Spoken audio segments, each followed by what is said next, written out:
All right, welcome everybody to another edition of GitOps the Planet.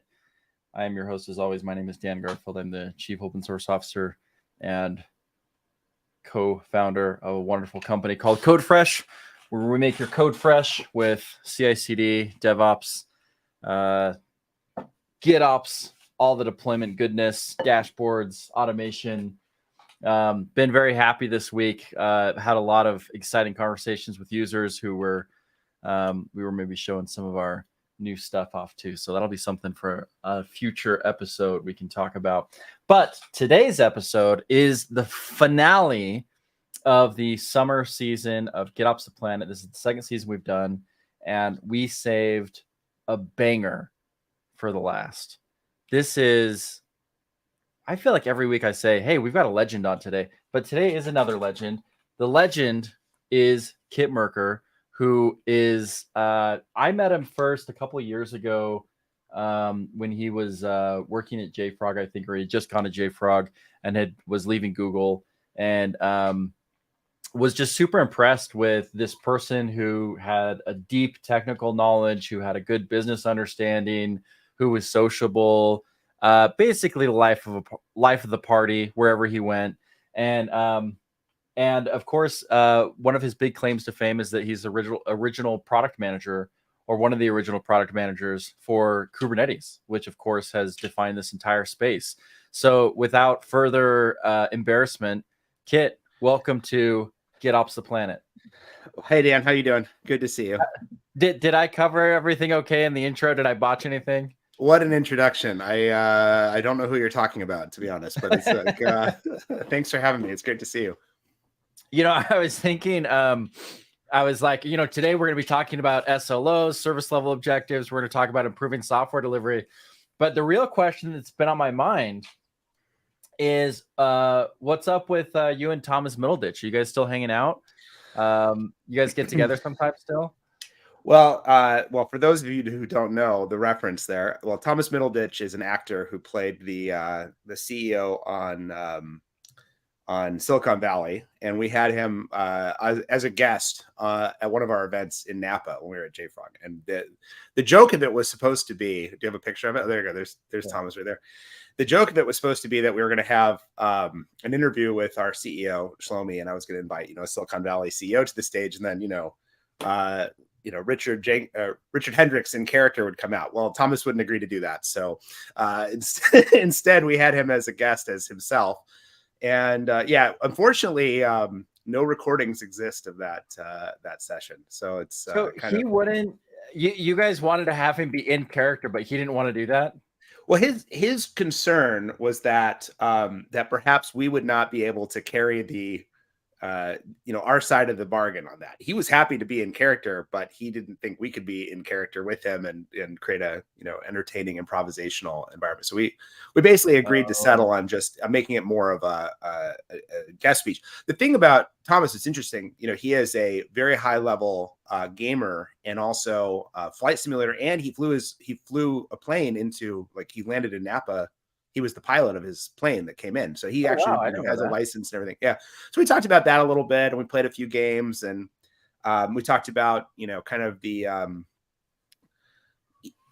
like the craft, you know what I mean? We got him talking a bit kind of inspirationally about, how do you build a career? How do you build, the craft of your job and everything. And it was a lot of fun. And I had a good time. I had a really nice time doing that. So I thought it was really funny and really cool, and it was fun. He came out and he's like, yeah, I don't really know what any of this is. Yeah, and but as a I guess I don't know why we sometimes associate gaming with engineers, but as a gamer, at least he could probably appreciate the output of what a lot of it is that we do in software. My kids always are just like, oh, my dad, he works for these really big video games, because they know that CodeFresh has some big video game users as customers. So they'll brag to their friends about which video game that they think their dad works on. And I'm like, well, it's not like I work on that game. The first rule of fatherhood, though, the first rule of fatherhood is you got to take credit for things. Be like, see that building? Yeah, I built that building. That's my building. I worked on that building. So you should just, take credit for like the loot crate or whatever that your kids. Yeah, I got to take more credit. Yeah, I mean, you've they'll got figure it out later. They have their whole lives to hate you and to be disappointed with you as a father. So while they're little, you can just lie to them. It's okay. You can honestly tell your kids, "Hey, I built Kubernetes." I mean, you have the claim to fame there, but they would probably be more satisfied if you just said, "I built Google." They would be happier with that. There's no pleasing them, and the Kubernetes thing, it is amazing, I gotta say, and sometimes I'm shocked by what has turned into. I joined the project very early, as you mentioned. I joined in 2014, and my boss at the time, Craig McCluckey, was the who later went on to found Heptio. He just started a new company recently. Oh, wow. But he asked me when I joined, I was joining Google for Microsoft, and he told me that he wanted me to help build the community and make Kubernetes ubiquitous. Which sounded like absolutely an insane, lofty goal. Something far beyond my meager abilities. And obviously I didn't do it alone. I mean, this was a massive group that worked on this stuff, but the part that I got to really focus on was, thinking through how we would, work with our friends at Docker, our friends at Mesosphere, our friends at Red Hat, and really build a community effort and turn Kubernetes into something far beyond, a Google project or something that came down on high, from like, hey, this is how, how we do it at Willy Wonka's chocolate factory. This is how you should do it too. Everybody should just, follow our approach. And I spent a lot of time listening. And that was really, I think, probably the key thing. But man, I'll tell you, trying to get people to pronounce Kubernetes and spell it, it was not exactly like the ideal product name. Now we all, everybody's used to it, and it seems like a great thing. But at the time, it was definitely not cool. It was confusing and overly complicated, and it was hard to explain the value of it. And but we got people excited, and I think most importantly, I was just to finish the thought. Most importantly was making sure that there were plenty of commercial solutions, around us, that we weren't monopolizing it, that we were working across the aisle with Amazon and Microsoft, and then as well with the different software companies that could benefit from it, the startup ecosystem, individual developers, end users, our friends at like Zulily and Porch and all these other early adopters that were literally running Kubernetes in production at, version 0.4 or whatever, you know what I mean? Like really crazy early adopters, and hearing from them about what they needed and where they wanted to go and the reality of it, which was, not the same as what we had inside of Google. And so that was really the part I brought to the table, was being that kind of, before we had a sales team or really anything to sell, I was the guy listening to customers, and, I still get to do that today. So that's good. Yeah. Well, it worked. And was Kubernetes the first Greek name convention that started that, or was that already happening? Well, I think the statute of limitations has passed, so I can share some inside baseball on some of the naming. Okay, well, I don't know if I'm sure these stories have been told. I've heard there's a Kubernetes documentary. I'm not in it, but it's okay. It should be about you. No, not at all. Not at all. I'm behind the scenes. But okay, so you remember Borg, right? Borg. Yeah. And you remember in Star Trek there was, Borg is, it's Borg, right? They're villains. Right? Yeah. Right. So there was an offshoot of Star Trek called Voyager, which you may recall. And there's a character in Voyager called 7 of 9. Yes. And 7 of 9 is a Borg, but kind of like, shall we say, very sexy. And so the idea was that the original thought was to name what became Kubernetes, call it 7. And, the number 7 plays into the Kubernetes logo. If you notice, it has 7 sides, not 6 sides. That's partially so it doesn't fit with all the rest of the hexagons that Google had. And of course, the blue color is slightly different than the blue we had at Google, right? But the idea was that it's the sexy version of Borg, right? That was the idea of what the project would become. So the number 7 was very important to the project. That didn't pass legal, as the story goes. Yeah, right? they Google, were like, we can't get the rights to call it a reference to Star Trek.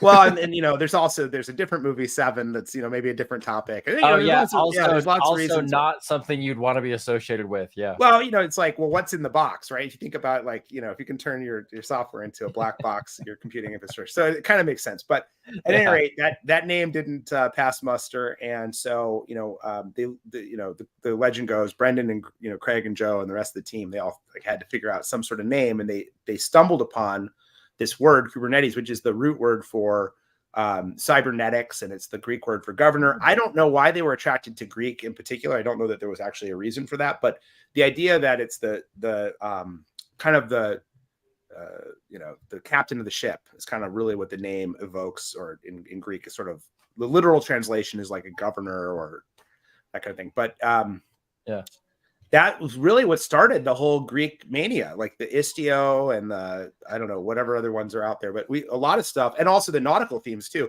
That was the other part is, Docker had really leaned into, the shipping container. Yeah.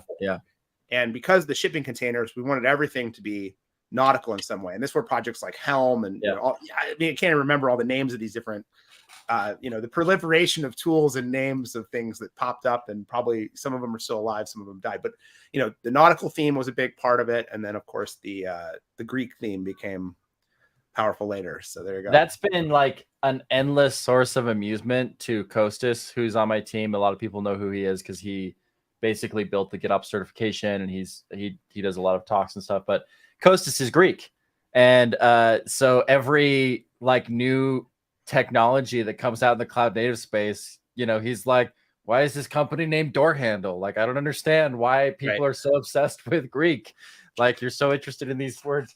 But I don't know, maybe it's easier for him. Or actually, I think the thing that's harder is that everybody pronounces Greek words incorrectly.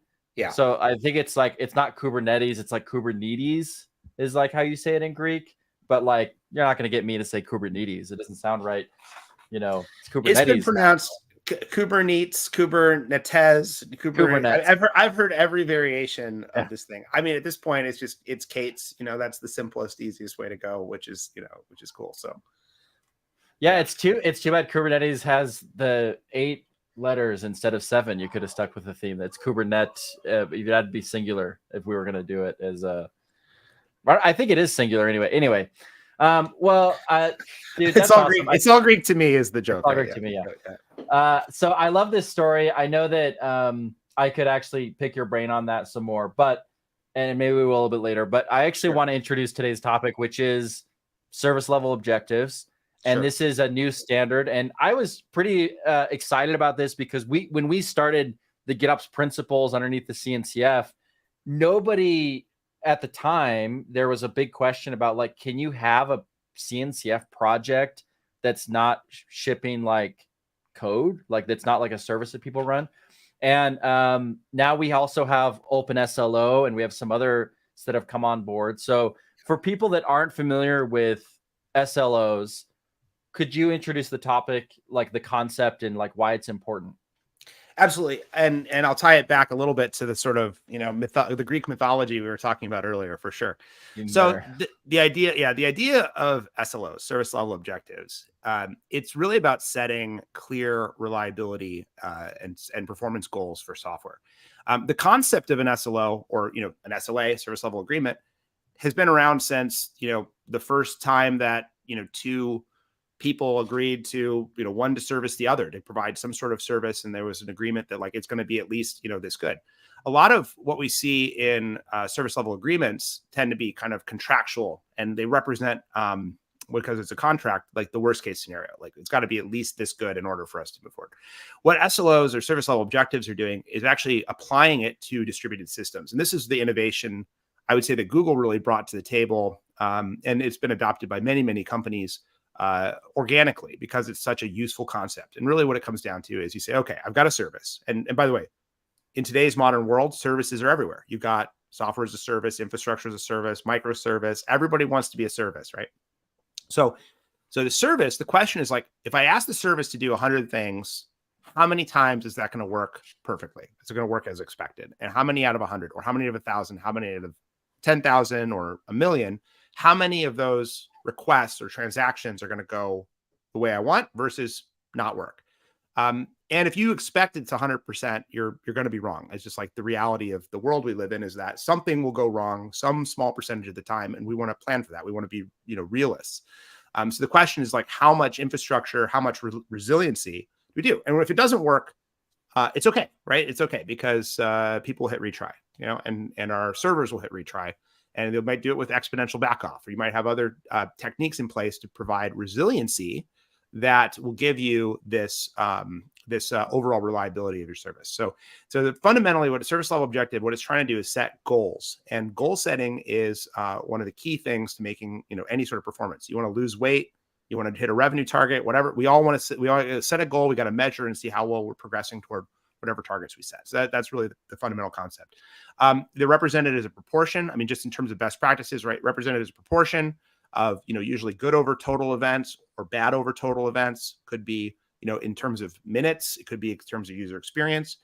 It can be rolling. So it can be like a 28-day rolling window, or it could be, over a fixed quarter or month. But the point of it is to set specific timed targets, to focus those on the things that truly matter to your business or to your users. So, hey, I'm trying to upload a check. Did it work the first time? I'm trying to stream a video. How much error did I see, or how much buffering did I see during the course of that video? Maybe I'm trying to do a checkout experience, right? Was the payment able to be processed? Maybe I'm a Wall Street trader and I want my trading algorithm to operate. All of those use cases can be represented as proportions of events. And because of that, you can set goals. And then what's really interesting, there's this like one weird trick, is we try to measure the unreliability of a service. So instead of thinking about the 99%, we think about the 1%, right? If you imagine that, a service is allowed to, or, can succeed, our goal is for it to succeed 99% of the time. What we're really saying is that, 1% failure can be safely ignored. And we think of that as a budget, not a financial budget, but a conceptual budget. Just like you have, oxygen in the tank and you go scuba diving, you have a budget of oxygen. It's the same idea. You have a budget of error. And by measuring our rate at which we are burning that error, we can make predictions about how much time we have remaining before we got to take action. You're scuba diving, you start breathing more heavily, your oxygen's being depleted. You need to come to the surface earlier and take some sort of corrective action, or you need to calm down and breathe less in that use case. But this idea of managing that budget, what the outcome is, and this is, I think, the critical piece for engineers. The outcome is that you get much higher quality in terms of alerting. You get less false alarms. In fact, we've seen, people have adopted this, reducing false alarms by up to 98%. I mean, just unbelievable reduction in false alerts. And then the other part of it is you get the alerts earlier. You can be more proactive because you can see, kind of the proactive slope, right? Hey, I'm overspending my budget. I don't have to wait till the end of the month to know that I'm going to run out. I know that I need to take some corrective action earlier. Either I need to roll back the release, maybe that can be automated, or I need to, feature flagged, whatever. Maybe I need to scale up my environment so I can use some automated scale up. Maybe it needs, human intervention. Maybe it's something that can be dealt with in the course of business. It doesn't need to wake somebody up at 3 a.m. to deal with it, but we want to file a bug and take care of it later. So the whole concept of SLOs is to do that and to make sure that the services are doing what's performed. You can't know, if it's working or not if you don't have some sort of goal. And that's where OpenSlo comes in, where it's checked in as code. Now, if you zoom out a level, and I think this is what's really interesting more broadly, is that if you're a company sitting here in 2023, you just went through the pandemic and you had to digitize a lot of things that you had on your backlog, and you just now are doing it. So now your hotel check-in is a mobile app, right? Your grocery list shopping, you can drive up and get the groceries brought out to your car, right? All that digital, I hate the term, everybody hates the term digital transformation. I haven't heard a better word for it, but basically this idea that the vast majority of our interactions with customers are digital now means that you need to care about reliability. And we just did a not just, I think in May we released it, but the State of SLOs 2023 survey from Dimensional Research. One of the findings in that was that 80% of companies, or 80% of the respondents, said that they increased their investment in reliability due to the pandemic. And that makes logical sense, right? So now where these organizations are sitting is that they actually have this need to pay attention to reliability. So if you're a product manager, line of business executive, GM, CTO, whatever, you got to ask yourself, okay, am I actually running a service that my customers trust and want to use? Or am I hurting my reputation and letting the competition, who, my competition always is better than I am, right? Are they more reliable or have a better handle on reliability? And conversely, am I managing my investments where, maybe there's technical debt investments, there's feature investments, there's reliability improvements, performance improvements. All of those things need to be managed, right, to create that user experience, that digital experience for customers. So the question is like, how good is my handle on that? Now, it's easy to say, well, let's throw up a reliability dashboard and like, we'll just give all the metrics to management and they can make decisions. The challenge that I see with that, and I've seen this across many organizations, is that data is not reliable. It's actually inaccurate. It's often disconnected from ground truth. It's not based in real goals. It's kind of arbitrary goals. So either the team's not achieving it, or they're doing creative accounting, let's call it. And at any rate, what we see is that those reports are just not useful for many sort of actual decisions. So there's a lot of gnashing of teeth and discussion. Okay, so we've kind of seen a different kind of technique. If you can get highly accurate data, if you can get really accurate SLO data and SLI data, service level indicator data, strong understanding of how the impact of software releases and resiliency are impacting your software, if you can do that across many teams, aggregating that up into a useful view is much more straightforward. In fact, it gives you much more high quality data. And the result is that then the executive team can have a better picture. And when I say executive team, it could be the people making product decisions. It could also mean your customer support team, who is not, oh, I got to use one system to monitor one system, another monitor. Where do I log in? How do I figure out what's going on? Being able to see the SLOs and see that across multiple services lets people diagnose the problem. So whether it's support, site reliability engineering, app development, IT infrastructure, product management, giving everybody like this source of truth about what's really going on from a reliability perspective, then they can start to make decisions about, okay, do we need to do damage control? Do we need to pull people off of feature work? Do we need to, maybe reduce our investment in AI right now and really just get the basics done? Or are we really in a good spot and we can let go of some of those issues and go focus on innovation and focus on making the company more competitive in other ways? That's the fundamental. So one of the things, tying it back to the Greek mythology, and then I'll stop my rant. You can, start getting back to the fun stuff. But just to tie back to the Greek mythology, what's interesting is that we talked about Google creating Kubernetes. We had Borg internally, and we externalized that as Kubernetes with, a full working piece of software, a thriving community, really something that people could run with and use.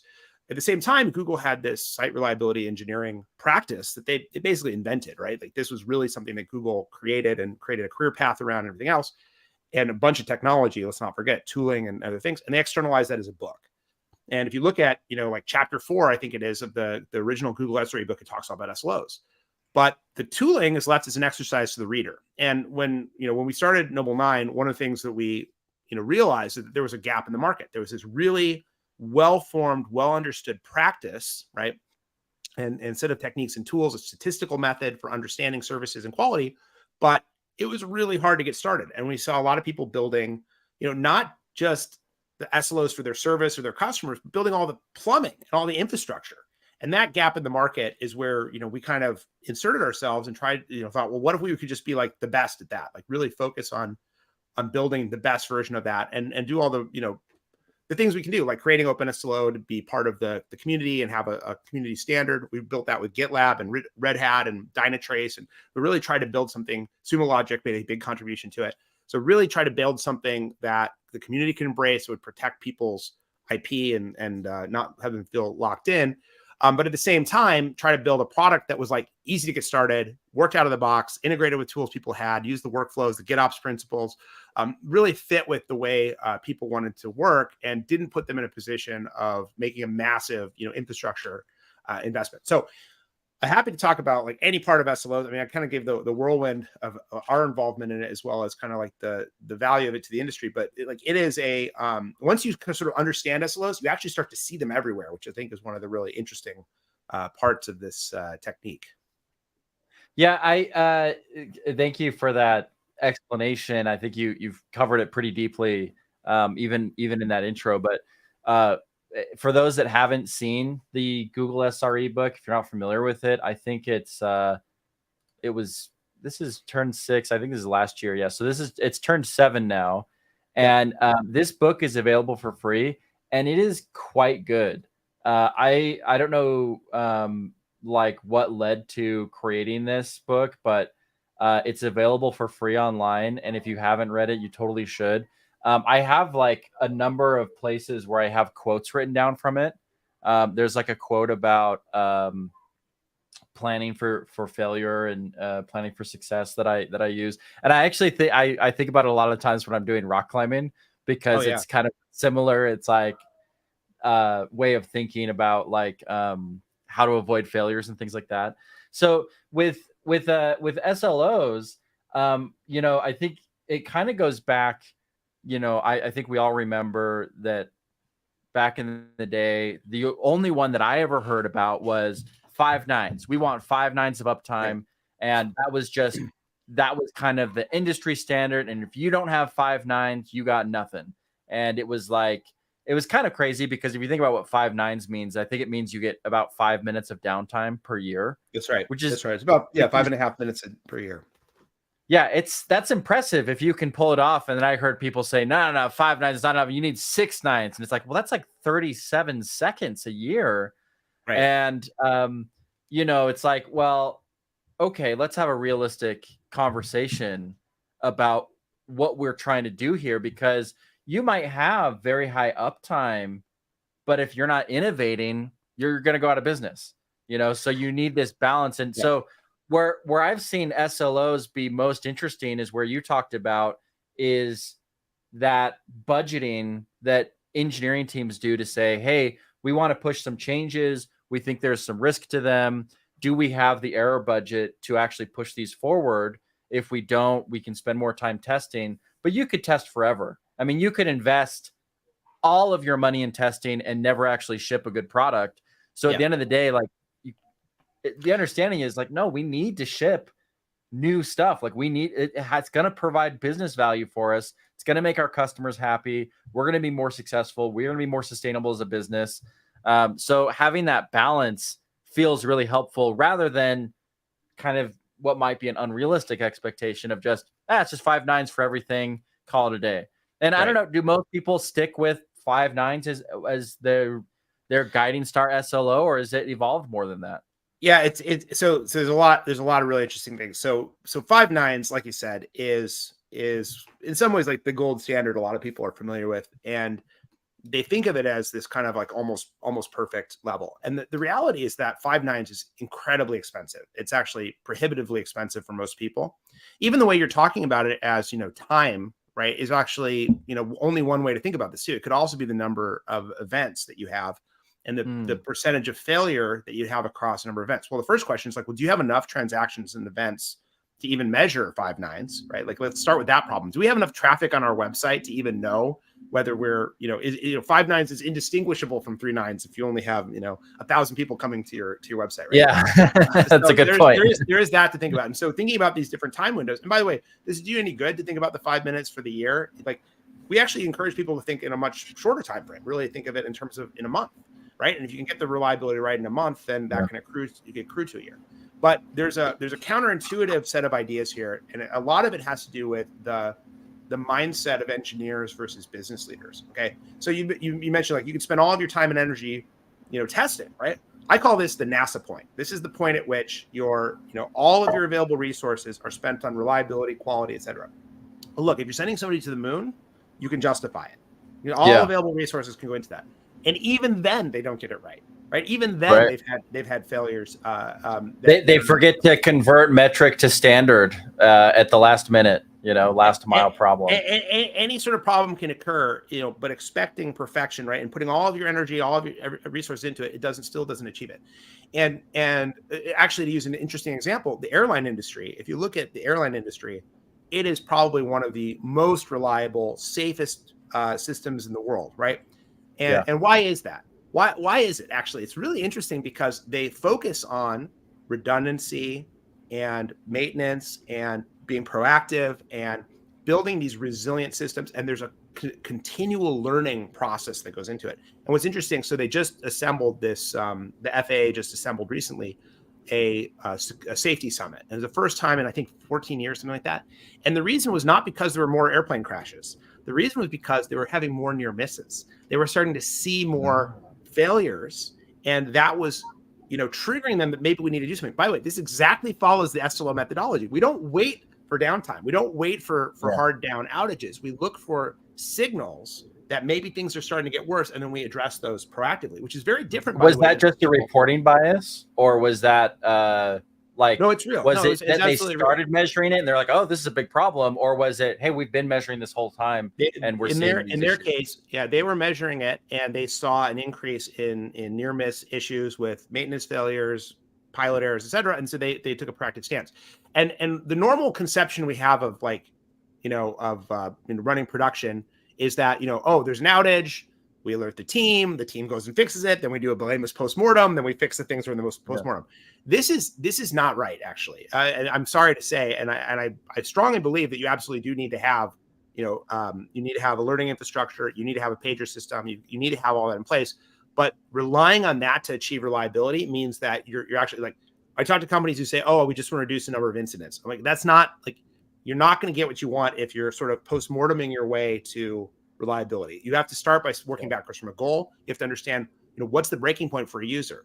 All right, I'll give you an example of this. Postmortem means everything failed already. It's already failed, and you're not taking a proactive report. So it's good to do, but it's absolutely good to do. That's your whole strategy. Then you're going to do a lot of postmortems. The question you got to ask yourself, and a lot of those postmortems are going to be too late, and you're going to go back to, oh, this was maybe this is a one-off. That you have to prioritize it with the rest of the queue. You're back into the same mode where you're pushing off your technical debt.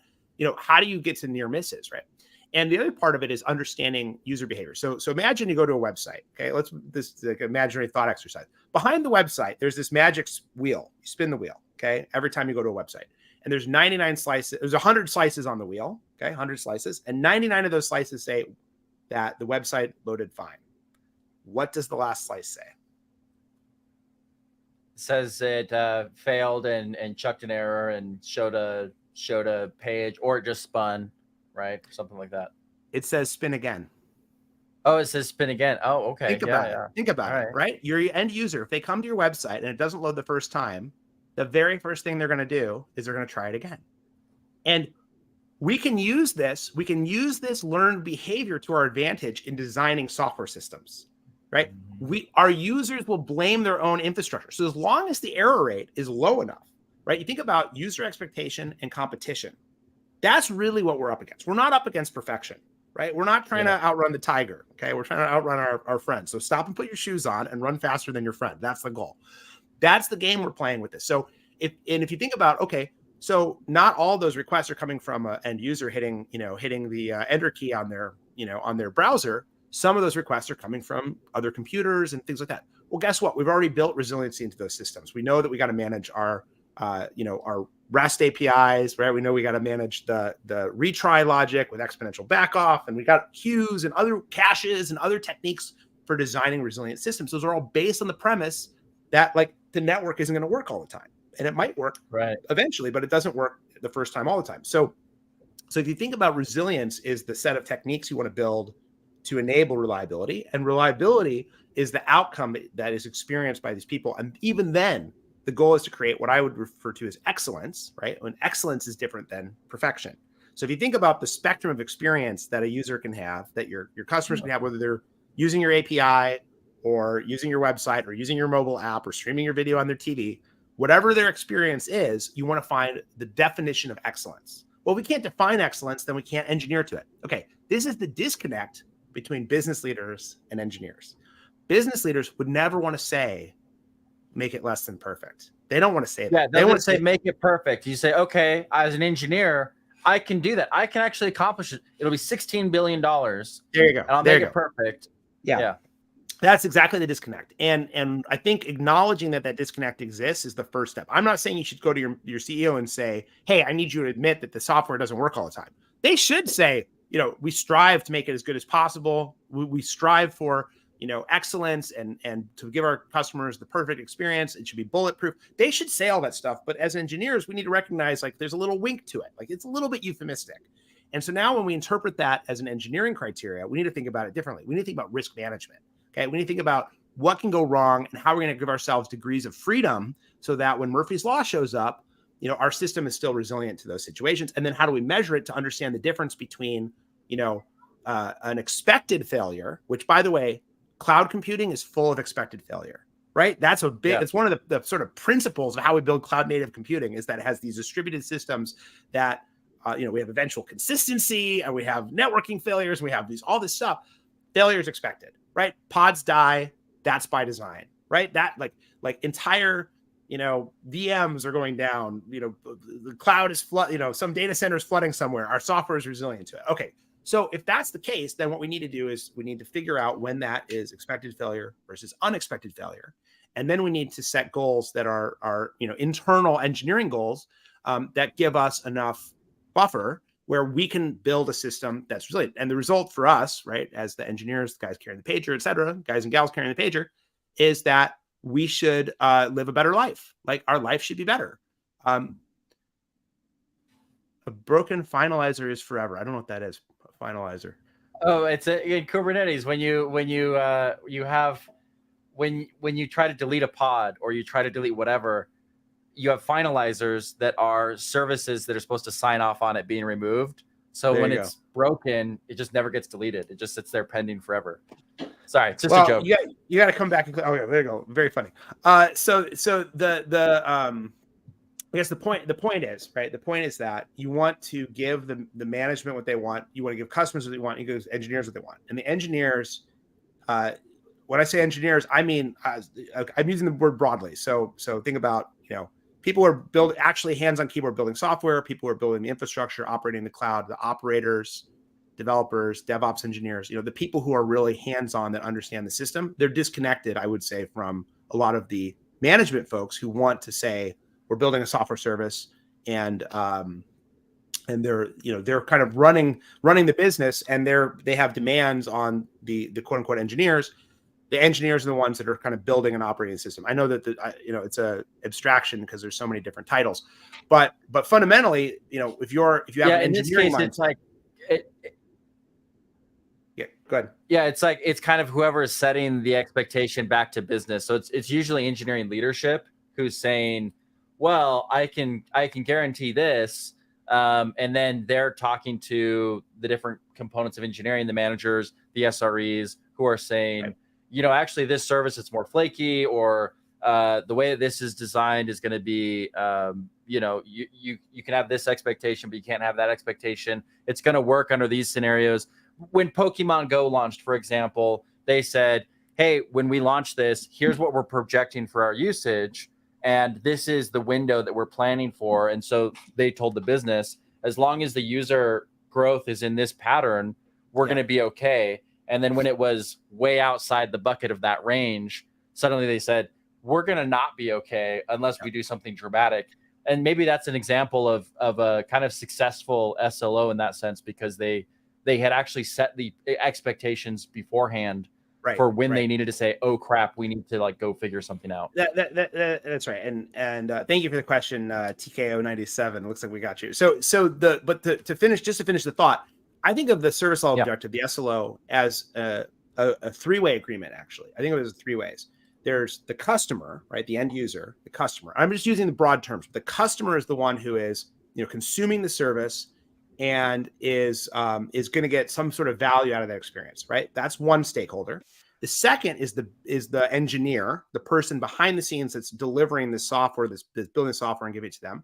And what they really want is they want to work on cool and interesting stuff, and they want to have not a terrible, they want to get better night's sleep. Let's put it that way. They want to be able to enjoy their time off.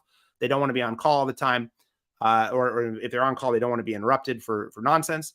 And by the way, I have a game we're going to play in a few minutes here, Dan, when you give me the cue on that. And then the third stakeholder is the business, and the business wants to run a sustainable business. They want to be profitable. They want to grow. So they care about both the customer and their employees, right? They employ the engineer and they need the customer. And the SLO represents a three-way arrangement. How do we get the optimal service quality where the customer is satisfied with excellence, but not over-satisfied because there's diminishing return? The engineer is able to sleep at night and focus on productive work and deliver innovation. And the business can pencil out, the inputs and outputs of their business, the engineering cost and the customer revenue. That's what we're really trying to do. And I think that's really critical in today's business because so much of it is delivered digitally. It's so smart. I mean, setting the expectations and having to be clear and having these kind of early warning signals. And I know that it's something that CodeFresh has adopted from Noble 9. I mean, thanks to Noble 9, I think you guys came in and worked pretty heavily with our engineering team to help them set up their SLOs and make sure that they made sense and we had the right kind of signals. Because you're right, from a business perspective, it's always going to be perfect. It needs to be perfect. And it's like okay, well, we all want perfect, but perfect is expensive and impossible. Near perfect is expensive. So actually, let's go to this question coming back from TKO. Wait, isn't the one who set expectation is management and engineers deliver the expectations? I mean, maybe the customer sets expectations in a lot of ways, and the business is trying to represent it. I think there's a gap in the fidelity of the expectation.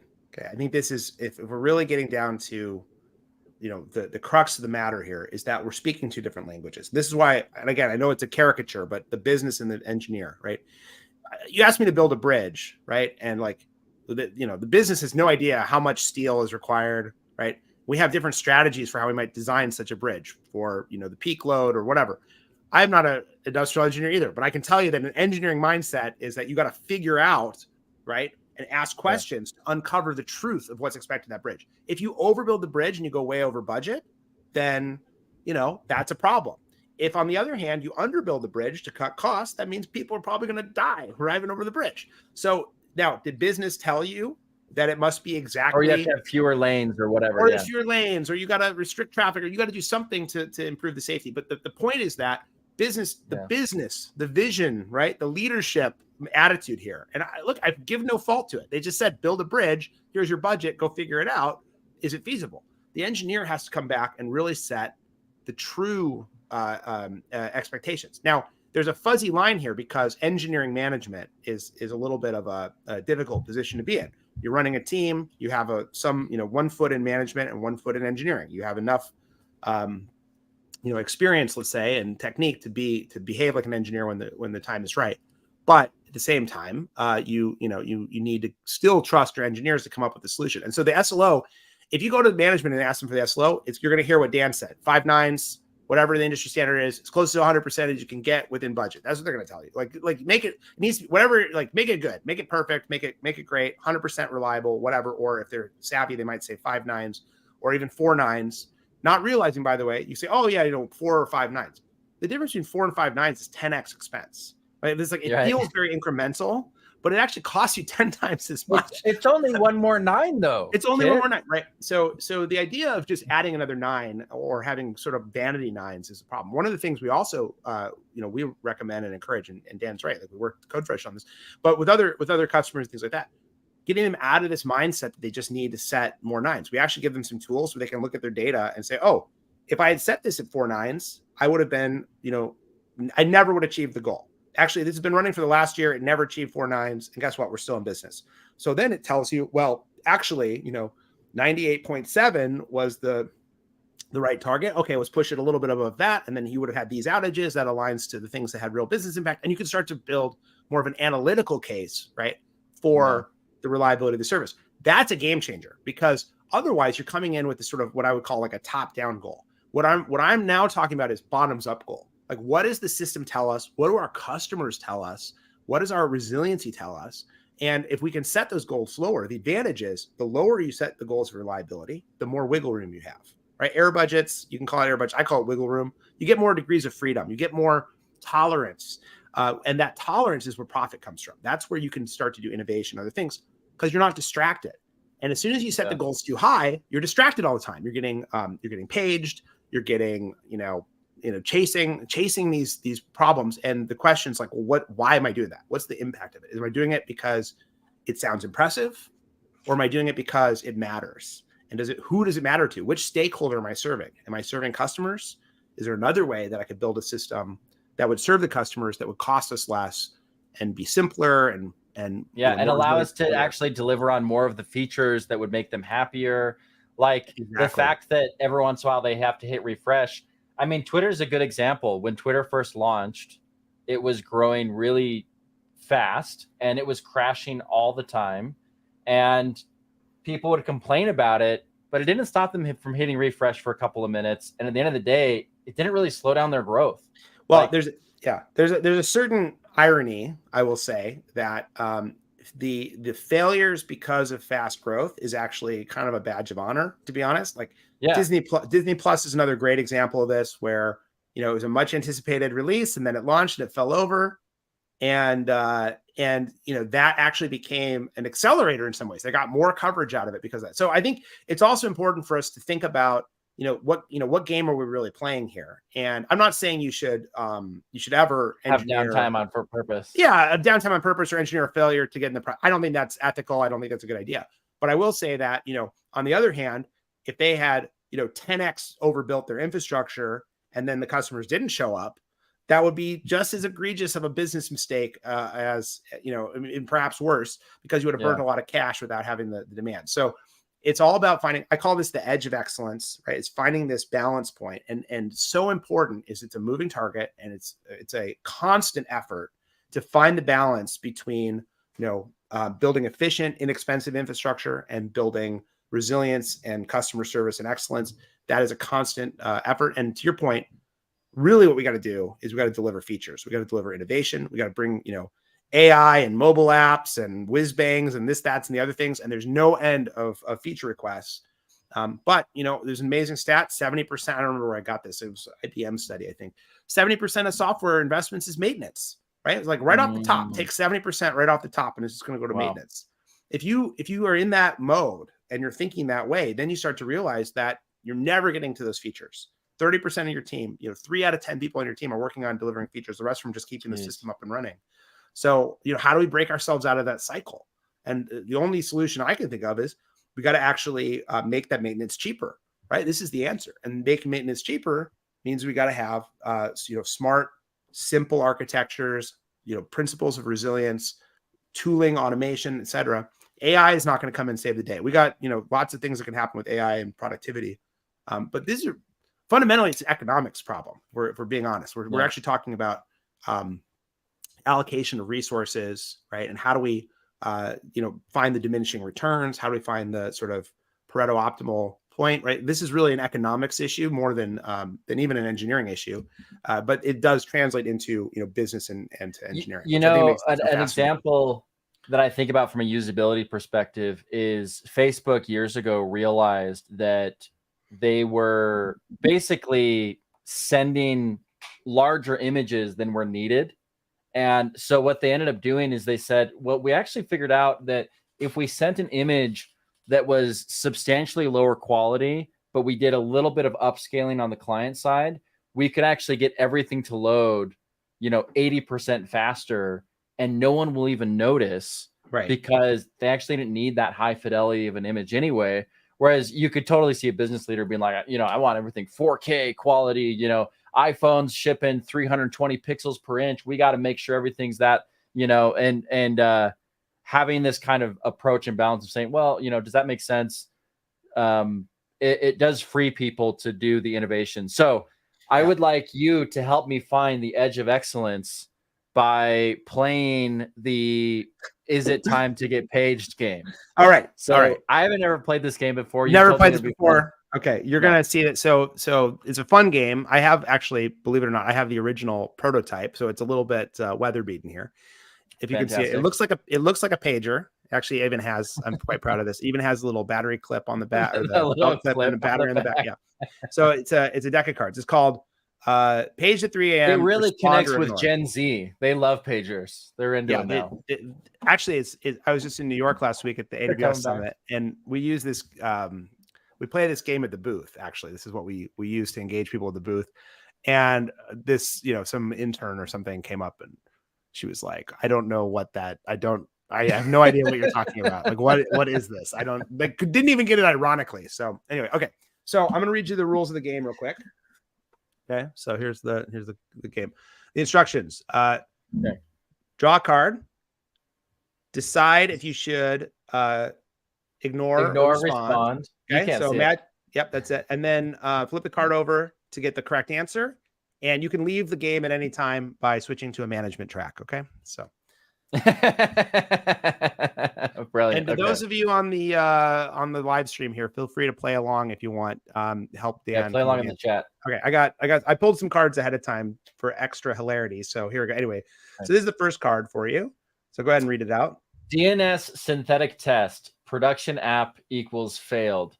Okay, so I'm running a test that basically just checks if the DNS is resolving correctly, but it's a synthetic test, so it's not necessarily actually reporting an error, and it is currently 3 a.m. Yes. So respond or ignore. That could be an early warning that something is about to break, but no users have actually been impacted yet because I should have something happening there. But then again, if the DNS is failing, they may not show up to throw any errors. So I mean, at this point, Dan, you're now awake, I'm gonna have to say I have to wake up. I have to get up and go check that. You're choosing respond. Responding. Does anybody in the chat disagree? Respond or ignore? All right. Well, I'll flip the card over. Jose just says he loves PD. Yeah, there you go. Respond. And I don't know if you can read this. We have a little educational text on it, so I'll read it for you. It says, it could just be an issue with your check, but if there's an issue with the DNS records, users could not be able to access the site. Probably best to get up and check it out. Okay, so there you go. So you're 1 for 1. I'm going to keep score. All right, you ready for another one? You ready for the next one? Here we go. Yeah. All right, next card. Go ahead and read it out there. 90% disk utilization on DB node 3 a.m. local time. Ooh. Yes. 90%. Respond or Man, and what's my baseline? Like if my baseline is like 20%, then I'm probably going to get up and respond. But if my baseline is like 80%, I may not worry about it. I think I want to wait for it to go up to like, I'm not going to respond. I don't want to respond to that one. I want to wait. That would be so higher. Respond or ignore. You're saying ignore.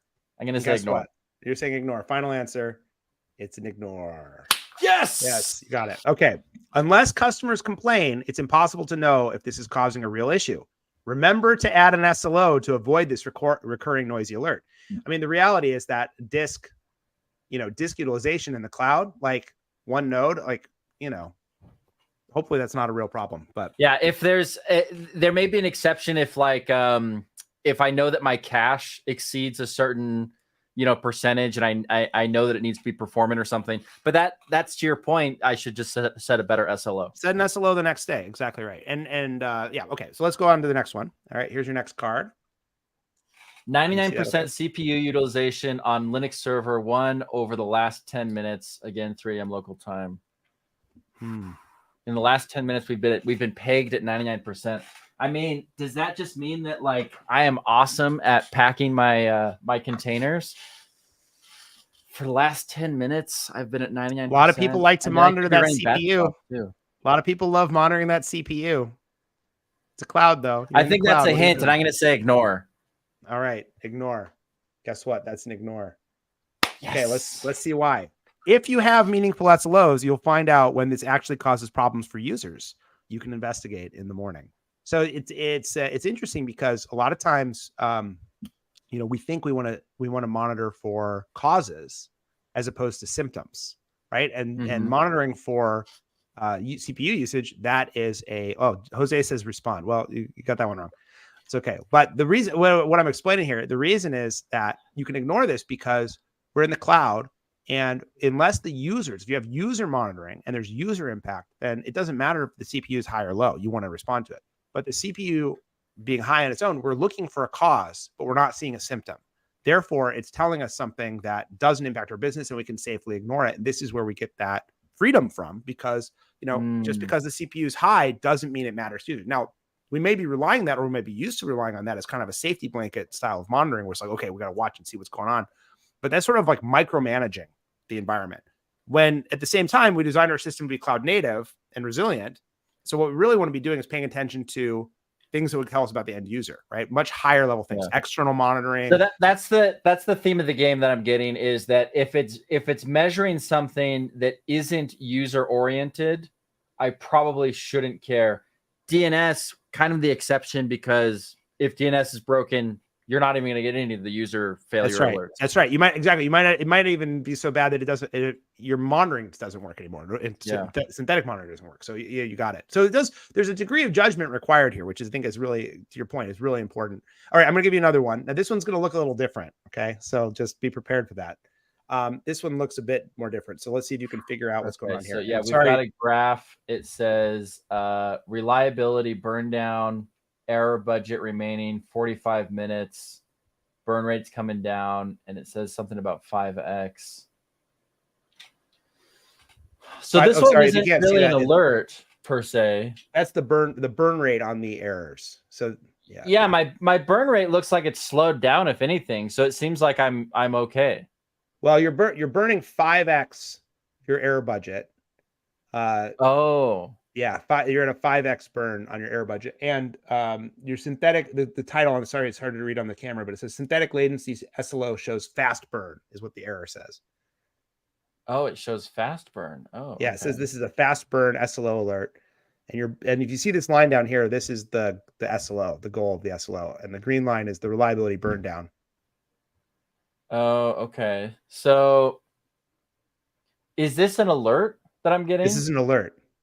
So I guess this is one to respond to, because if it's 5x, my burn rate is 5x what I expect. Okay. All right. This is a response. Now, you see, we're getting used to what an SLO looks like, but this says if you're burning error budget quickly, right? We talked about error budgets. If you're burning your error budget quickly, you probably need to take a look at things. This is the kind of alert that you get from an SLO. You're getting it proactively. Notice we haven't actually crossed the line, but because we're burning so fast, we know that this is actionable. And because it's an SLO, we know it's set on something that we should care about. And that's the key. And this is the difference. I see. The 45 means I'm going to burn through it in the next 45 minutes. Correct. Right? 45 minutes remaining. Yeah, that's right. That's exactly right. You got 45 minutes. 45 minutes, I'm going to pass my error rate. So by the time I wake up, I'm going to be way blown over budget. So I better respond at 3 a.m. You better respond to this one. And this is what's so important, is understanding the kinds of alerts you get from an SLO. When you base it on an error budget, when you base it on the burn rate, the response becomes obvious, right? It actually becomes out. And I know we took a minute here to kind of familiarize ourselves with the data we're seeing. Yeah. But the cool thing about this is you would see this on every service would be the same. Once you get familiar with these kinds of reliability burn downs, it becomes incredibly obvious that action needs to be taken. Now, if it was an alert that didn't show this, then you would want to tune those alerts and make it so those SLO alerts were not burning. Okay, I got one more for you that I picked out of the deck, especially for you, Dan, especially for you, especially for CodeFresh. Read this. Deploy pipeline is broken. Respond or ignore, 3 a.m. I'm not going to respond to that at 3 a.m. because I'm probably not deploying at 3 a.m. anyway. Your colleagues on the other side of the planet aren't either? Well, they might be, yeah. So, I mean, but it also, I don't think I would typically respond to that. I would be like, oh, we better fix this. We're going to fix it today, but I don't need to fix it in the next 10 minutes because I'm going to miss out on some deployments. Now, the only exception would be if I was like, we have a launch that's happening in 18 hours. We need it to happen. But I'm with Jose on this one. I think that's an ignore. Well, I'll show you the back of the card. You ready for this? It depends. Nice. Okay. Yeah, we snuck a few of these into the deck. So it says the dependency various organizations have on their deployment pipeline can vary wildly. So either option is correct. So you get that one right as well. So you actually got 5 for 5. Oh. That's great, actually, because my error budget on this game was 0. Yeah, exactly. You got 100% accuracy. Now, there's a whole deck of cards here, by the way. So there's lots more to play. Yeah. By the way, if anybody's going to be at DevOps Days Chicago, we'll be giving these decks away. We gave them out in New York last week. But yeah, DevOps Days Chicago, we're going to have this at our booth. Please come by and say hi, get a demo, all that good stuff. And you can get a deck of So the best way to get these cards is to go to the events that Noble 9 is at, and you guys will be giving them away. We give them away at every event, and we're actually now starting to think about what our game will be for 2024. And we're talking about, an expansion pack or some other game. So It's going to be fun. But this game's been a lot of fun. We played a lot. It's actually quite fun to do it on, like, you have a couple minutes at the beginning of a team call or something. You pull a card and just kind of talk about it. It's got a little educational component. But good job, Dan. You did it. Thank you. And I'm going to pitch. I don't know if anybody's ever seen this, but have you ever played DevOps Against Humanity, the cards that we put out? I might have a deck of it around here somewhere. Actually, I got to be honest with you. That was actually the inspiration for this game. I remembered. Really? Yeah. I think I emailed. So happy. I emailed somebody at CodeFresh.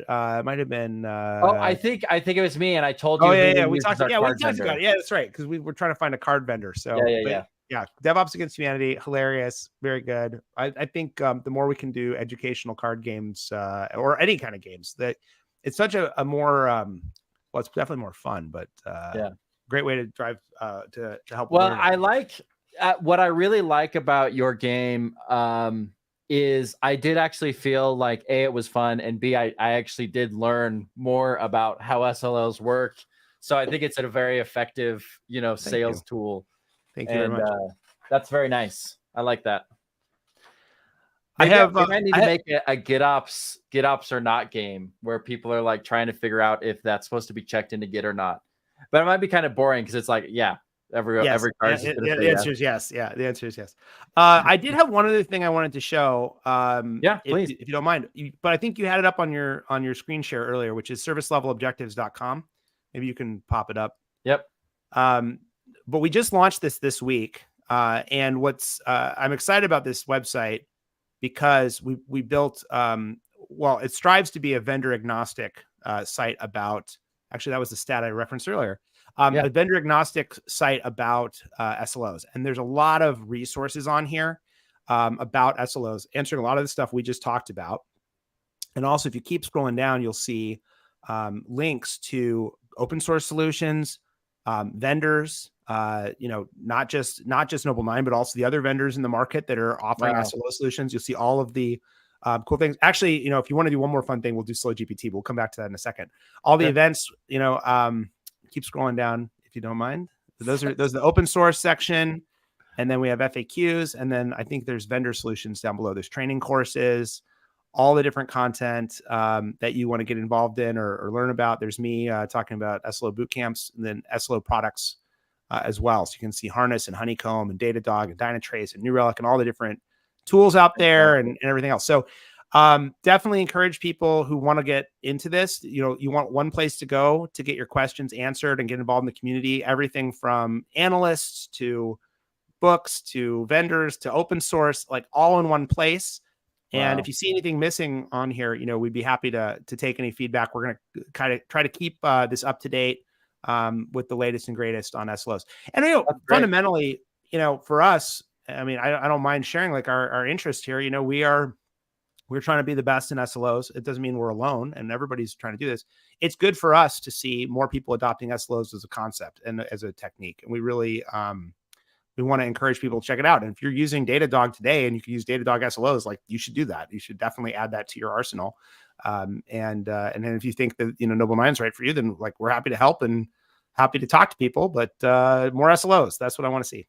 Yeah, that's fantastic. Well, I know that our team at CodeFresh has benefited from it. And I wasn't really involved in our adoption of SLOs, and so it was kind of a twofer for me to learn more about it. But I know that the team uses them, and we set those objectives, and they will say things like, "Yeah, we're within error budget," and like, "We're okay," or like, "Let's push some of these features," or so, and they'll use it in our alarm channel if somebody's reporting an issue.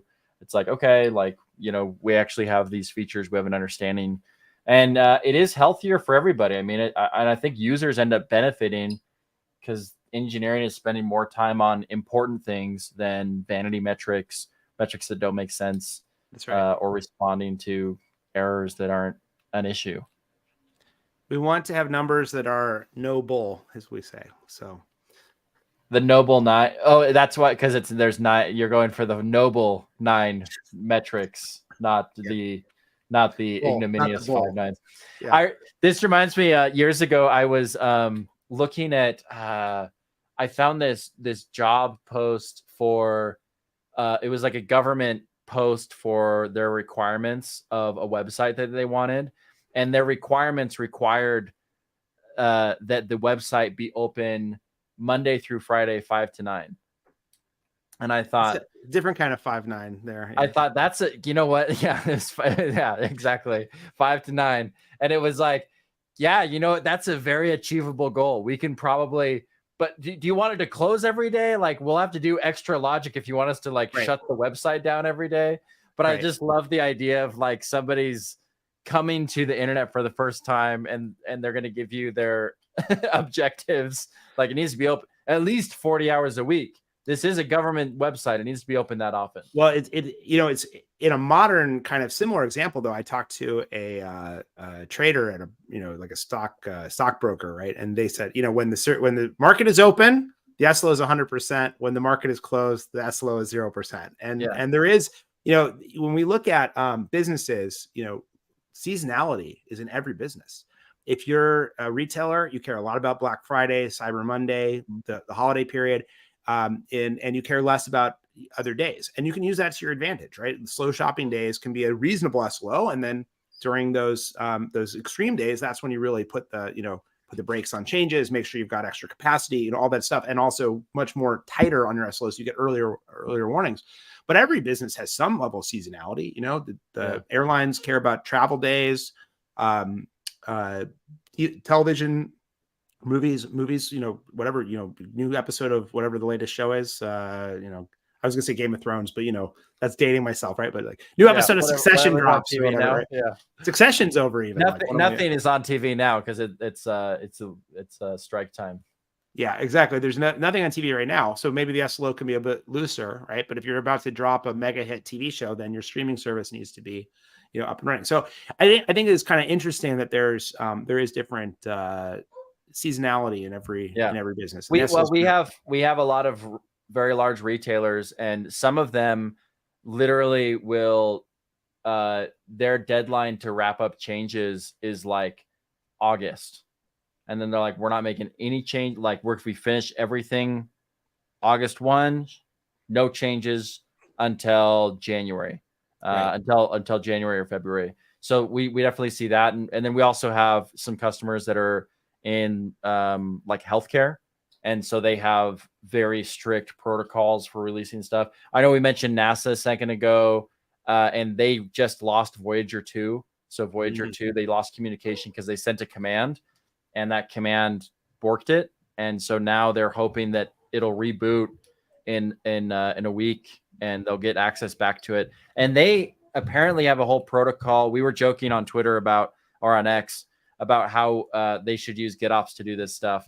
But apparently they actually have a test bed that they use to run all their commands. And that's a good SLO kind of thinking thing, which is like, oh, in this case, the price of failure is very high. So we're going to build in these additional systems to make sure that things, are going to work every time. That's right. Though in this case, it wasn't enough apparently, but. Well, we'll see. Hopefully the communications come back. So let me know, Dan, do you want to see some generative AI and SLOs? Oh, sure. Yeah, let's do that. You want to do it? Can I? Flow GPT, do we have time for it? I will show it quickly. Can I share my screen? Is that going to work? Yeah, you can share your screen. Share a tab. Here we go. Can you guys see this? Yes. All right. So Slow GPT, we launched this earlier this year. And one of the problems we had with SLOs is that you actually need some input data, and not everybody's comfortable, wiring up, Noble9 to their data, and they got security process, whatever. So we thought, well, what's the simplest API, the universal API? Well, it's a screenshot.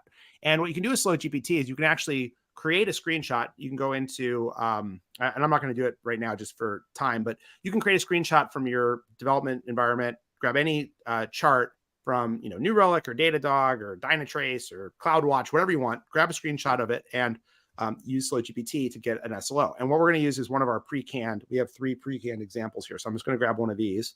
And what Slow GPT does, first of all, is it'll extract the data points from your image and give you an interactive service level indicator and a reliability burn down chart.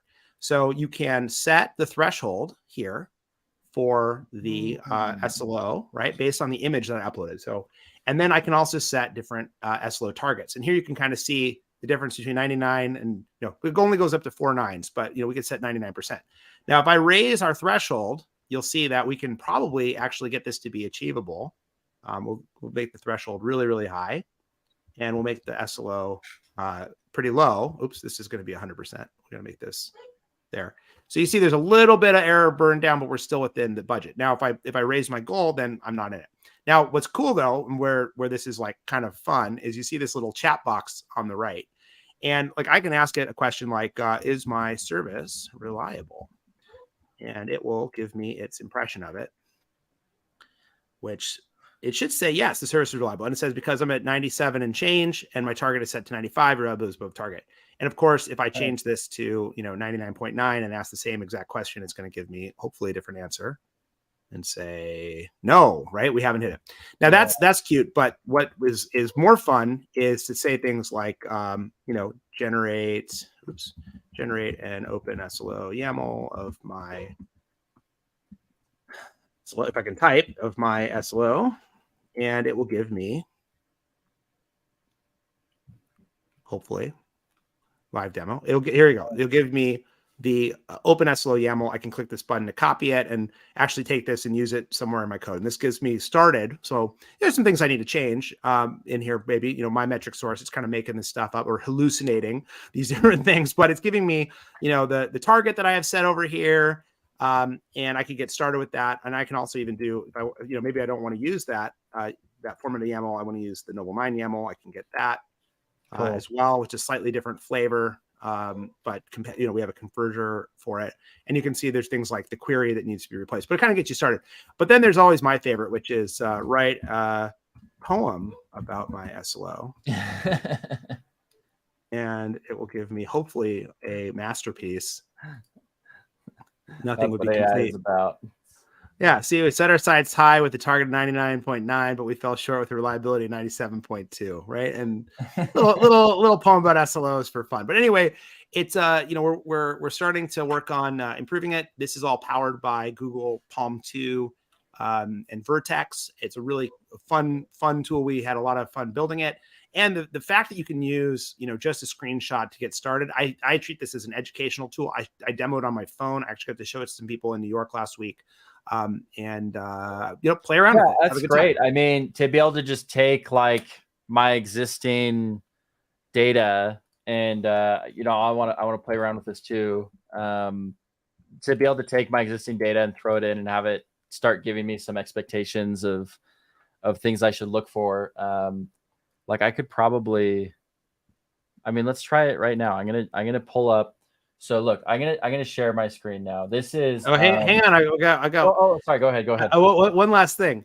I asked SlowGPT to write a sternly worded email about the SLO, and I think this is one of the key use cases. Is that once you have your SLO data into this system, you're going to be able to have it write an email and tell this is unacceptable. Anyway, this is kind of a fun use case. Okay, you're going to do it live. Let's see it. Let's see you do it. That's great. So yeah, let me pull up. Let's see. So I've got my my account here that's showing me a couple of different graphs. I'm going to go to my DORA metrics to look at software delivery. You can find one, yeah. Success. You want to have one that kind of a line chart, ideally. That's the model we have is tuned for. So hopefully you got something that kind of looks like a line chart. That one, it might not be able to interpret. Let's see. Oh yeah, this one. Can we try this one actually? So this let's give it a shot. I will warn you that since it's not a line chart, it may have trouble. But let's give it a shot. Let's see what happens. Okay. I mostly have bar charts. Yeah. Maybe I can do it actually if no. These are all histogram style. So if I look at you can try it. Go to the daily and see if we can do or the weekly because daily is the most line looking. Yeah, that's what I'm thinking. So. Okay, so if I take my screenshot. Yeah, so that's not working. Because it's not a line chart. Yeah, unfortunately it works best with line charts. You don't have any line charts? I might have a line chart. Let me look over here really quick. Most of the like observability tools have line charts, so that's why we that makes sense. But you got some lines there, your success rate, but those, if you drill into those, you don't get them. I'm gonna need to go like. This is great television, by the way. This is Okay, here we go. Here's average duration of pipeline. or success rate. I mean, my success rate's like so good right now. I know. Maybe try the pipeline duration on the Let's right. do pipeline duration. So like when should I Go scroll down, scroll back down. I like the one down. If you click on the pipeline duration on the right, does that give it? There you go. This one has a lot of lines on. Is that okay? That might be a problem. That might confuse it. But one of them is definitely the darkest line. But I just like that it goes up and down more. Here, I'll do this. There you go. Perfect. Grab that one. There we go. Now we got something. All right. That should work. And try to get as Pipeline little text as you can in your screenshot. Get as little text. Oh, I don't want okay. Yeah, you don't want the title or any of that stuff if you can. But I can have the markers. values? The markers are fine. Okay. All right. So let's go back and try that one. So this would be I'm trying to create an SLO to let me know if my pipeline duration is a problem. There you go. So then take that little yellow squiggly on the left. And go grab it. There you go. Yeah, click it. So move it up to where it would be acceptable. And then set a goal. There you go. You got to move up a little bit if you want it to be good. Like it's actually like you need quite a bit of anything that's above the line would be considered a failure, right? So you need it to be pretty high up to. Okay, so I actually might put it like one off the top, maybe or two off the top. And it's also, with these screenshots, it tends to be a very short period of time as well. It's the other thing to think about. So, it's going to be 95% of that. And it's taking that I might want time to series and go back and say, I actually need to look back and I need a longer time frame. Yeah, there you go. Let's see what we got. We found a format that works at least. So this is exciting. Well, it is nice. I can see how it would help me figure this out, because right now, like pipeline duration, for example, I mean, it's like, when is it a problem? And it's like right now I view it as a problem when I go to look at something and it's not right, which is like, that's 15 steps later. Right. So yeah. And if you could, in theory, if you could hook this up to like Noble 9, where you have a live error budget alerting, you could set that up to give you alerts. So if you could have the data in BigQuery or Prometheus or Redshift or something like that, you could set an SLO on this metric and have it give you that. Slow GPT doesn't do that. Slow GPT is more of, it's taking a static image and giving you some analytics on it and letting you ask questions. But, you can imagine having a live running SLO against any metric like that could give you an early warning system, and you could tune the burn rate so that, like you said, you get an early warning and not wait until it's a real failure. Yeah. Have you seen, one of the kind of obvious use cases for something like this would be in Argo rollouts. So in Argo rollouts, I can do canary releases, I can do blue-green deployments, and I have an analysis template that runs to make sure that I'm meeting I'm checking specific metrics. Have you seen anybody integrating SLOs into analysis templates? So I'm not sure on Argo analysis templates per se, but one of the use cases that we have seen is specifically about rollouts. So the way that you think about that is you have an SLO on the service, and you would mark, an annotation to say, hey, we're starting a release. You would automate the release, or you'd start the rollout, and then you'd watch to see if that SLO is declining. And then if so, it could trigger a automated rollback, right? Which could be done, through the red-green cutover, or could be done through a feature flag or some other technique. But that pattern, with different implementations, that pattern is very common. Some people refer to that as an SLO quality gate. So the idea that you only progress the release, like you could imagine, progressive releases. Maybe you do a canary to 1%, and then you're progressing. You're using an SLO as the, pass fail for each progression in that progressive release, right? That's another common pattern we've seen. So that they're different strategies, but yeah, the two go together super well. And I think it would be great to see more collaboration and innovation in the market around, GitOps, Argo, CI/CD, SLOs, all kind of fitting together as part of the patterns for building highly scalable cloud native computing. That's really what all these things are kind of accruing to. Well, and I could also set up, for example, I can have when that alert goes out that certain SLOs are not being met, I can have it automatically trigger a rollback, for example. So I can have some automated process of trying to repair stuff, especially if it's at 3 a.m. and I burn my SLO, or it's going to get burned. And you want to ignore not get paged at 3 a.m., right? So Yeah. you want to have that system set up for you. Exactly. Yeah. Very nice. Okay. So, I mean, Kit, I really appreciate this. I think you've done a great job of explaining SLO. You've shown how it's changing software delivery, how it's changing the way that people approach shipping features and fixing bugs and empathizing with users and making sure that their metrics make sense. As we round out the stream, we told people to go see you in Chicago. Yep. At DevOps Days Chicago. DevOps Days, was it? DevOps Days Chicago. DevOps Days Chicago. Okay. 9th and 10th, August 9th and 10th. What else should they do? I mean, we sent them servicelevelobjectives.com. Obviously, they should follow you on X because you're pretty hilarious on there. Doing best. What else do you want to call out? Well, I will say, if people are wanting to try this, check out Slow GPT too. Obviously, that's a fun way to get started. But if you want to try SLOs for real, we do offer a free edition of Noble 9, and you get up to 20 SLOs. You can connect it to your data sources. It's free forever. And it comes with a bunch of educational activities. We call it Slow Academy because we're hilarious. And, our mascot Glitchy is kind of like in all of the materials. So Slow Academy and checking out. Get on the Slow Bus with us and come to Slow Academy. Yeah, right? The Slow Bus to Slow Academy. But if that's something people want to check out, it's something you can use to get your feet wet, to get started with it. And like I said, it's free. There's also on the servicelevelobjectives.com, there's a couple books. One in particular, I'd highly recommend called Implementing Service Level Objectives, written by Alex Hidalgo, who's our a reliability advocate here at Noble 9, an amazing book and kind of, a great compendium of knowledge on SLOs. And the two, getting the tooling in place plus getting the book, kind of following along. That's a great way to get started. And that's probably the biggest thing. The other thing I'll mention, and again, linked from servicelevelobjectives.com, SlowConf, which is our annual virtual conference. We've done it for 3 years. We've done it every May for the last 3 years. All the videos are available for free on YouTube. And there's tons of end user content, tons of getting started content. There's 101 stuff all the way up to advanced math. I mean, it's really quite a resource. So that's another thing to check out as well if people are interested. Yep. When's the next SlowConf? We are expecting it to be in May. We have not announced the location yet. 2024.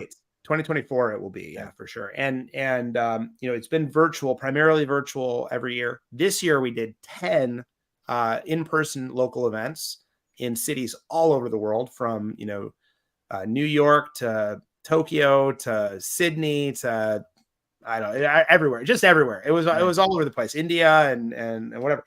But next year, there's been a lot of requests for an in-person event, and so we just got to figure out if that's feasible. We don't want to lose the global nature of the event, but we're right now trying to figure out exactly how to best serve our community for 2024. So I imagine everywhere you go, you see the need for SLOs. You sit down in a restaurant and you say, I wonder what their SLO is on how long I need to wait to order. Or you sit down at the airport and you say, I wonder what the SLO is on how late this flight can be. And it does feel like something that you really can apply everywhere. It's almost a force of the universe. I mean, or a force of modern economic commerce. In Alex's book, in Implementing SLOs, his opening of the book talks about a hairstylist actually, and how this hairstylist used to try to give the perfect haircut. And they realized that if they gave a slightly less perfect haircut, they could churn through way more customers, and their customers literally couldn't tell the difference.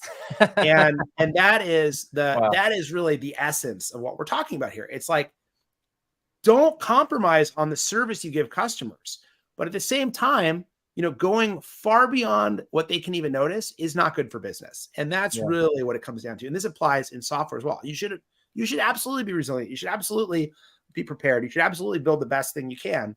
But if you overdo it, you're going to start to run into trade-offs that are not sustainable. So, okay. So final question. Yes, sir. Do you personally use any SLOs for your personal life? I'm talking how quickly you respond to text messages from the spouse, or how often, what your energy bill is. Have you applied it to anything personally that is maybe for your relationships or anything like that? You know, Put you on the spot. I'm sorry. yeah, it is. It's kind of funny because in some ways I would say it's kind of ingrained in my thinking and has been. I mean, this is why I was so attracted to SLOs when I first got introduced to it as well. But it's kind of how I think about a lot of what I do. I mean, responding to email, doing projects, things like that. There's a balance. If you kind of think of that balance in your personal life, between work, family, and personal, personal improvement, right? Personal joy, whatever. You got to balance between these different things, and so that is where I try to think of how can I create, forgiveness, I would say, for myself. I mean, look, we don't want to. No one's perfect. I am definitely very far from perfect, but I can strive to be better, and I can strive to improve, and I can try to be metrics driven. I will say that I don't want to spoil any secrets here, but I do know of somebody right now who is preparing for a long distance run, and the entire theory of their training regimen is all based on SLOs. Ooh. So stay tuned for that, because that may become something quite intriguing if it comes to be. So fantastic. Anyway, I'll leave with that. Yeah, I want to apply this to my diet. I want to apply it to my my budgeting of cash. Cheat every day. month. Think about like a Really diet. Cheat day. Cheat day is that's a SLO, right? You have 6 days a week you're going to eat, right? And then 1 day off. That's your air budget is 1 out of 7. So there you go. Yeah, I'm gonna try it out. I'll let you know how it goes. Sounds good. We'll talk about it on Twitter. Yeah, perfect. All right. Well, thank you again so much, Kit, for joining. I had a blast. I think you were worried that we wouldn't have enough to talk about, and I feel like we could go another 2 hours. It's a very fun topic, and it's very valuable. I know we get a lot of use out of it, like I said, and I see some more SLOs in the future. So thank you for bringing it to our attention and teaching us all about it. Thank you, Dan. I appreciate it. And thanks everybody in the live stream. Thanks for the comments, etc. And I hope to see you online. Perfect.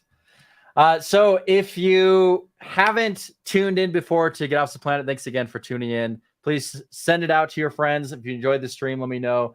Hit me up on x.com now, I guess, @todaywasawesome. Of course, you can find me there. And we will be announcing soon, knock on wood, a new season of GitOps the Planet. So if you have any guests that you want to hear from or topics you want to hear from, please send them over. As always, if you haven't done the GitOps certification yet, go to learning.codefresh.io, where we offer the most popular and fastest growing GitOps certification on the planet. It is absolutely excellent. You get labs, you get hands-on experience, you get invited to a wonderful Discord community full of people who are adopting GitOps. It's a very popular group. We have a lot of fun. It's very active. So if you haven't done that yet, learning.codefresh.io.